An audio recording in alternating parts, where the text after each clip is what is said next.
Terima kasih saudara, Anda masih bersama kami di Kompas Petang. Saudara, bagi Anda yang sudah mulai merencanakan mudik lebaran tahun ini, siap-siap antisipasi lonjakan pemudik.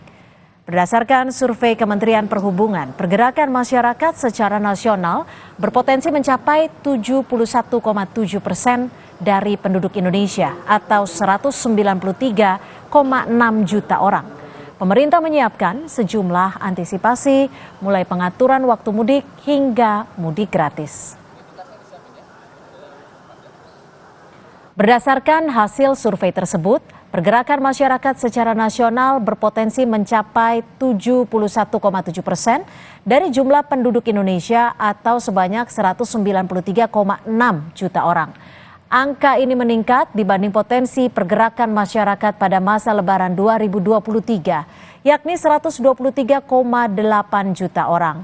Kemenhub menyebut hasil survei ini telah dilaporkan kepada Presiden Joko Widodo sebagai pemangku kepentingan dan juga berbagai pemangku kepentingan terkait seperti kementerian, lembaga, pemerintah daerah, Korlantas Polri, dan BUMN serta swasta.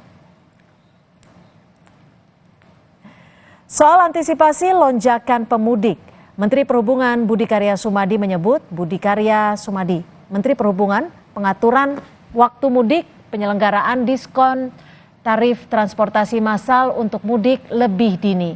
Mudik gratis, rekayasa lalu lintas, diskon tarif jalan tol hingga pengaturan lalu lintas, terutama pada daerah yang beresiko terjadi kepadatan luar biasa akan kami lakukan.